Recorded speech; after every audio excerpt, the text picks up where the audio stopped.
Amateur Traveler is in its 20th year now, but can you imagine if I had people on the show who had never been to the destination, but had just read about it or seen a movie about it? That wouldn't make any sense at all, and you wouldn't listen. We all know how important it is to receive advice from people who know a destination to get the most authentic local experience. And a great option for experiencing this is Explore Worldwide and their authentic small group adventures, led by local tour leaders, perfect for solo travelers who want to meet like minded people with a desire for adventure.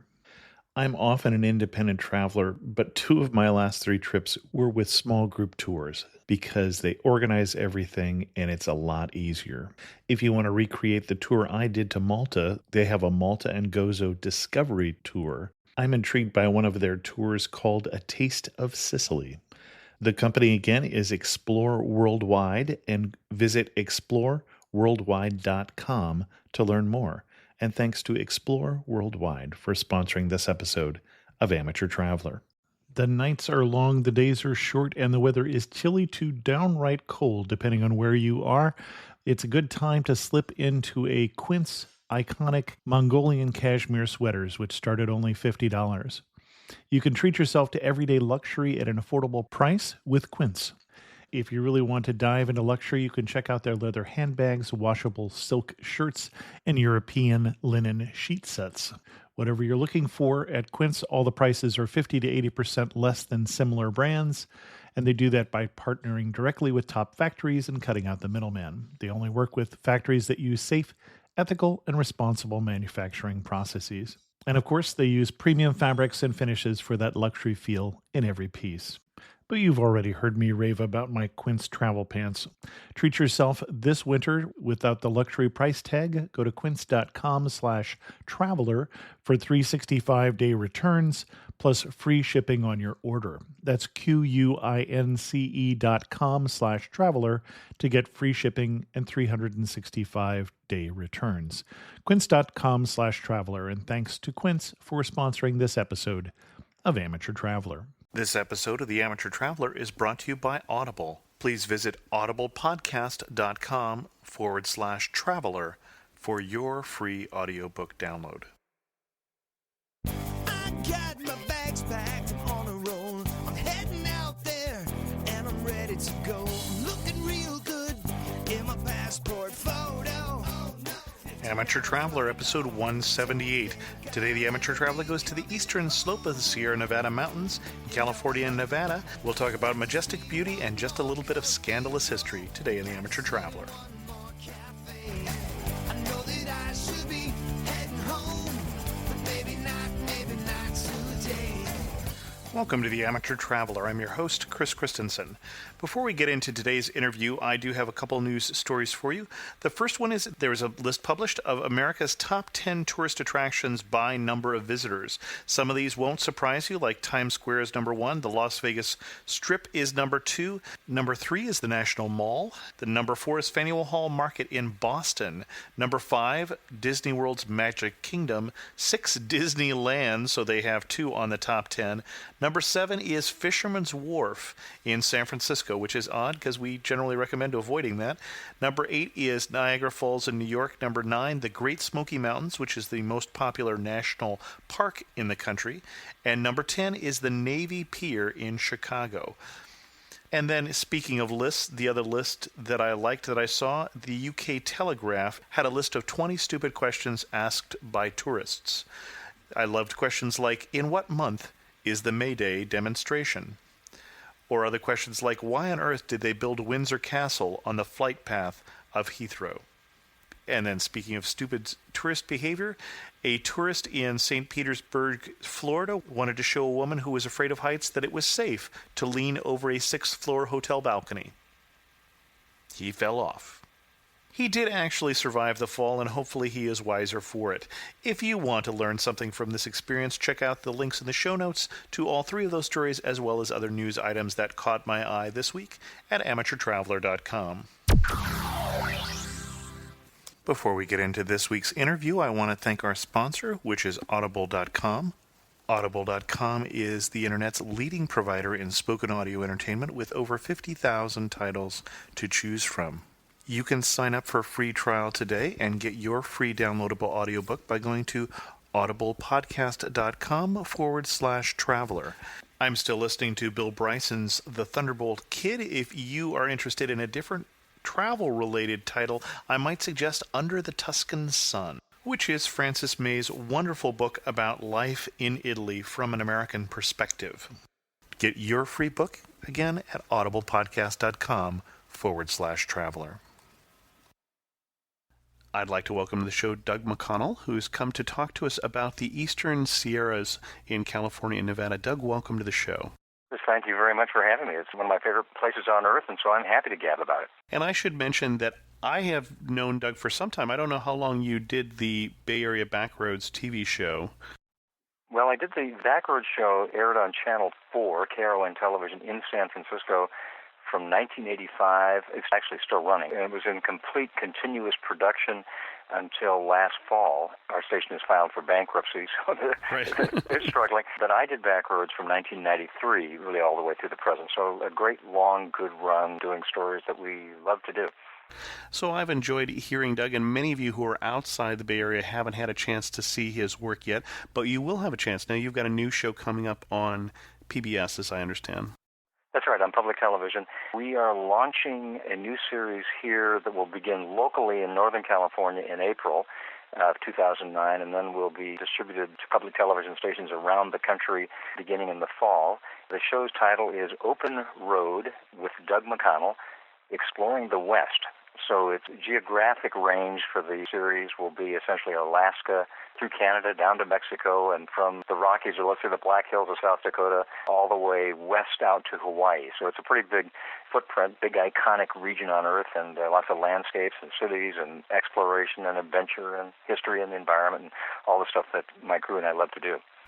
Now, as Doug and I talked, it didn't seem like it would make sense to try and do that whole ranging scope on one episode of The Amateur Traveler. So we did decide to focus on the Eastern Sierras. Now, most people who've been to the Sierras have only been to the western slope, the California slope of that. What's on the other side of the hill? It's actually a big movie set, Chris. Really, there's nothing. It's a Hollywood movie set. Actually, there's some fun stories about Hollywood and movie making. I'll get to that in a little while, I suppose. But Sierra Nevada is this wonderful north-south mountain range that really stretches from the southern Cascades, Mount Lassen, the southern edge of the Cascades, and in Northern California. It stretches all the way south along the sort of the eastern side of the state of California, all the way down to the Mojave Desert. And it's a long, long run of mountains. And it gets, increasingly steep and jagged and dramatic from roughly Lake Tahoe south all the way down to about Mojave.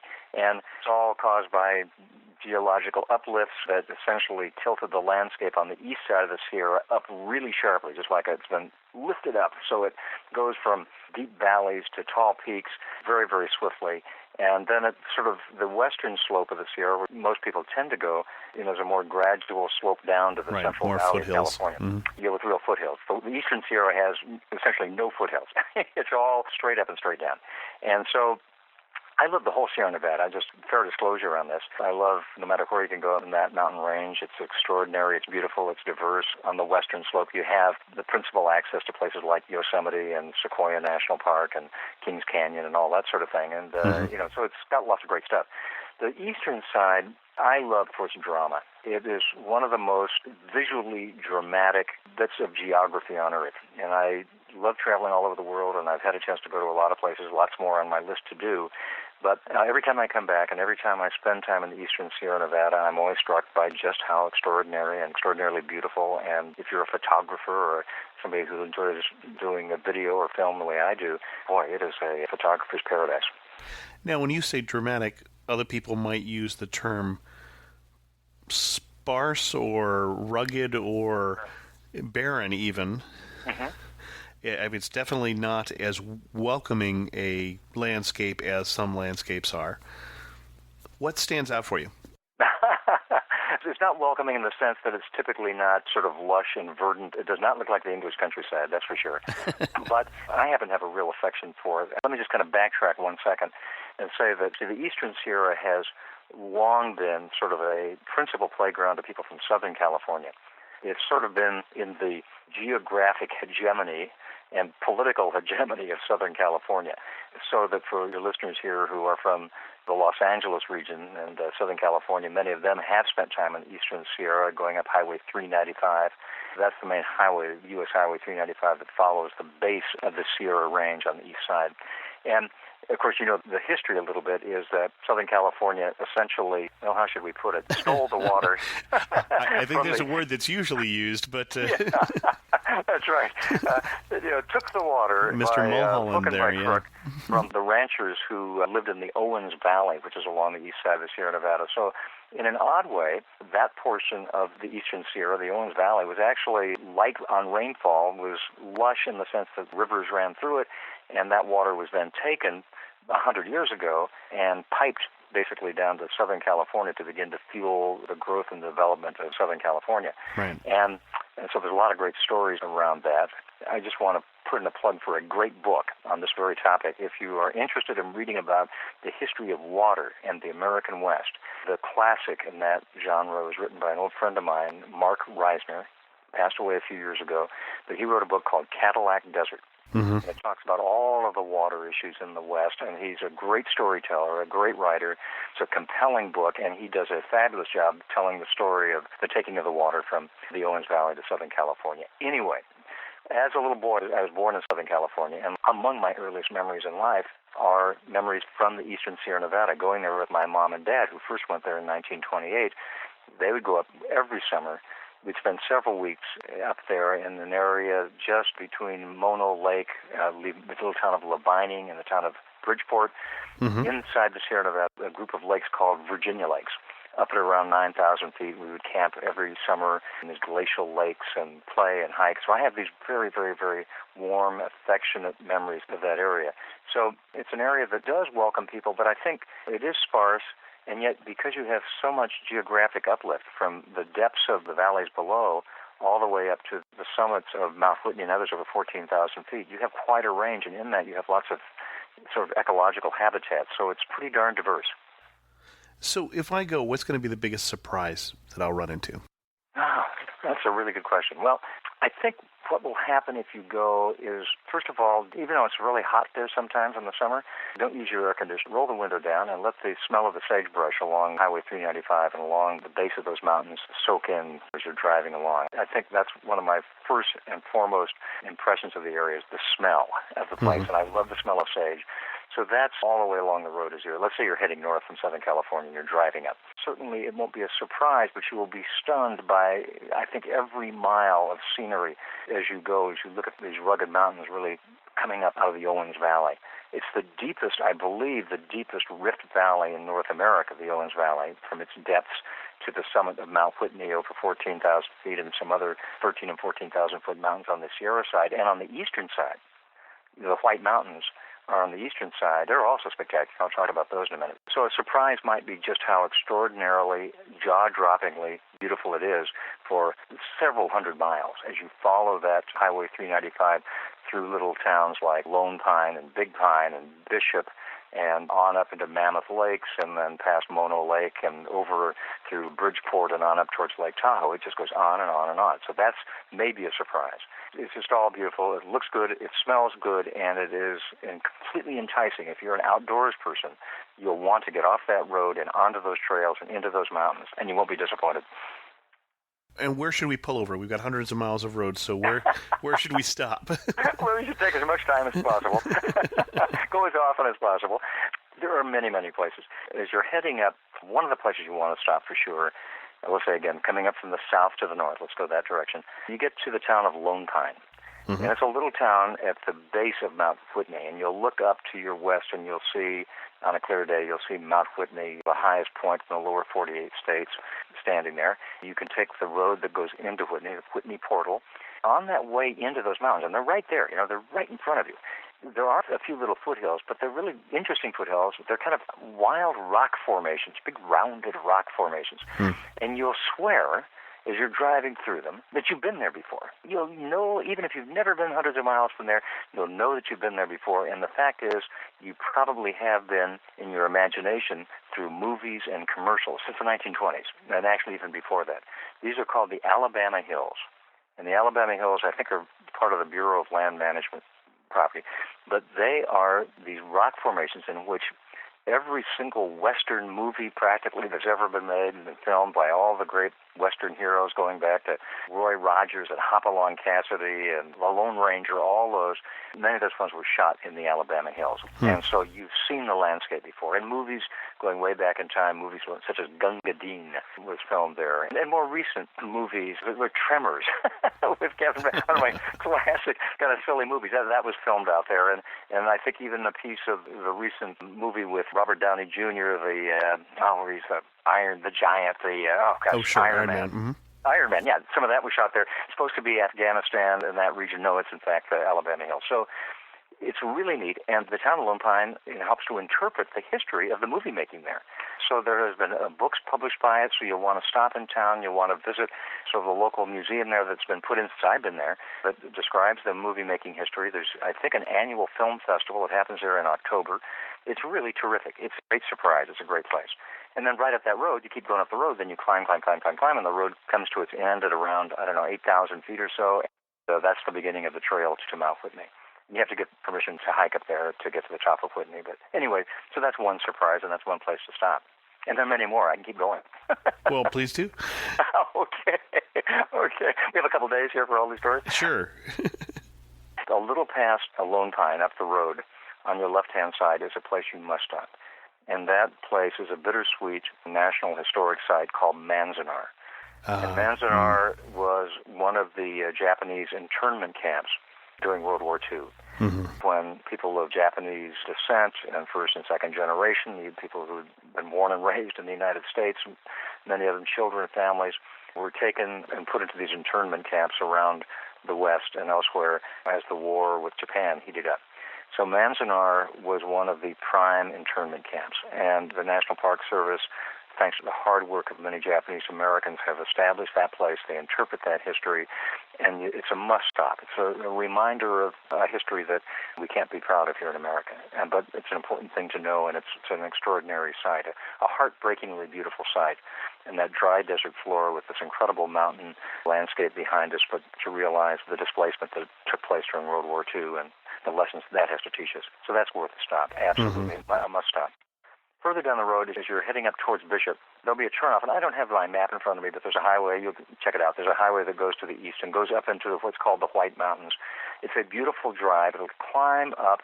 You'll go east, and then you'll turn north on another road, and it'll wind up high in the White Mountains, which are, again, this huge, shorter than the Sierra, the real tall mountain range just to the east of the valley below the Sierra to the west, the White Mountains to the east. And the road will take you up about 9,000 feet or thereabouts, and you'll come to a grove of bristlecone pine trees. And this is one of the premier places in the world. There are a couple of other great spots, but this is as good as it gets for seeing the oldest trees on Earth. I think that's probably National Forest Land, maybe BLM, I can't remember for sure, but in any case, it's a trail that will take you through the bristlecone pine groves. These are trees that can be as old as 5,000 years. And we should say, when you say the oldest, people are probably picturing the tallest or the biggest. No, they're not. That's right. No, the tallest trees are the redwoods on the California coast. The biggest trees are the sequoia redwoods on the western slope of the Sierra Nevada and groves around Sequoia National Park, Kings Canyon, and Yosemite. But the oldest trees, not the oldest living things, but the oldest trees, are the bristlecone pines, and they exist in isolated groves at around 9, 10, 11,000 feet in these sort of environments that hardly anything else can survive in. They can survive harsh winters, cold, snow, and they're just beautiful, gnarly shaped old trees, and then each one a work of art. They're just extraordinary to go see and to be close to it.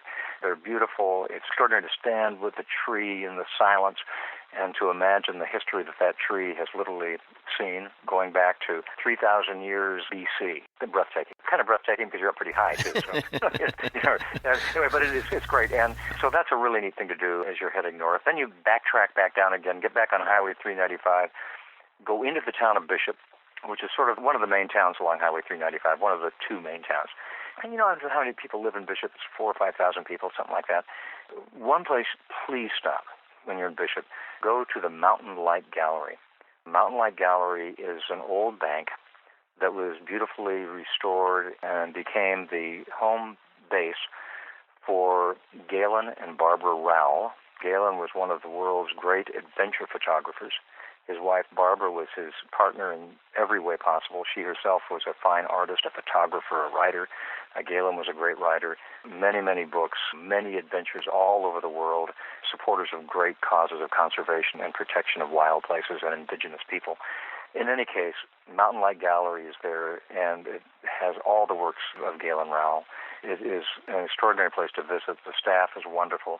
Galen and Barbara died in a plane crash in August of 2002, returning home to Bishop after one of their many, many journeys. This one, they were up off the coast of Alaska, and it was a real tragic loss. I want to put in a plug for one project I work on, which is called the Rowell Award for the Art of Adventure. It's an award that many of us who were friends and family of Galen and Barbara organized after their death. We award every year the next generation of a Barbara or Galen who are adventurers, artists, and activists.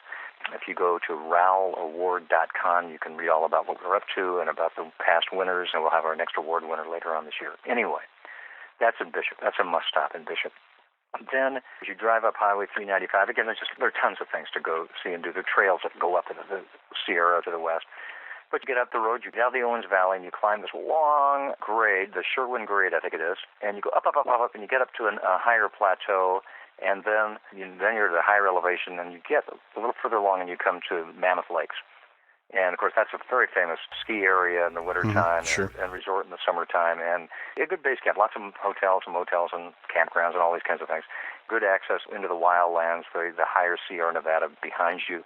A little further, you get off Highway 395, take what's called the June Lake Loop, which will take you off the main road, but a beautiful drive loop around June Lake area.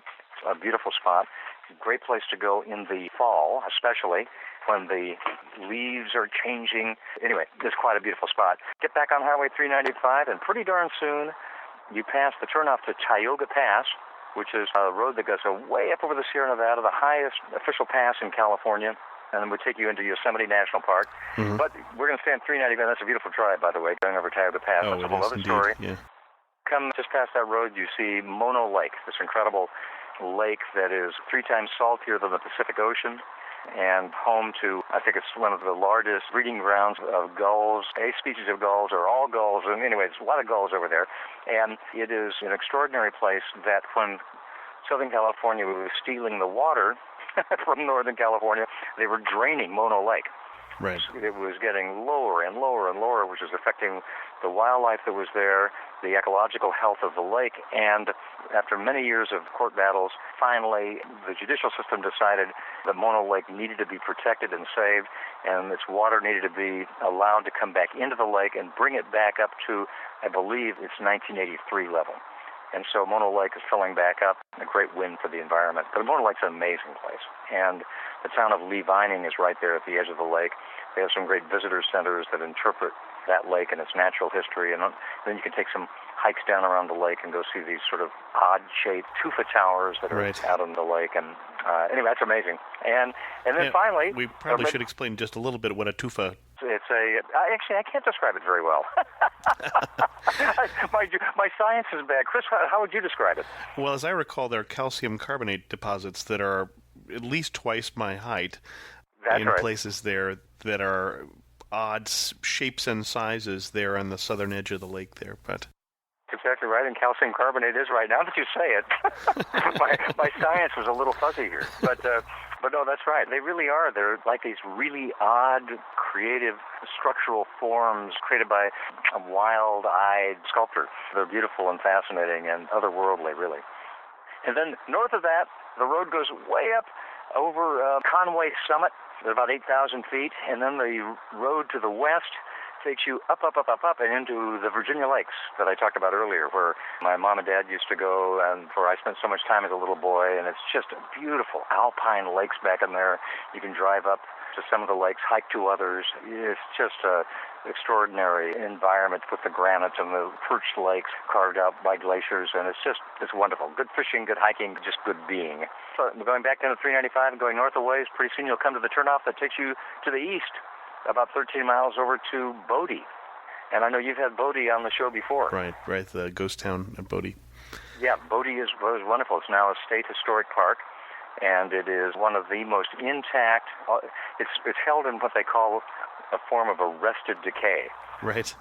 They're letting it, it'll gradually disintegrate, but they are trying to slow that process down. So you get out of this very beautiful but harsh land where Bodie's located.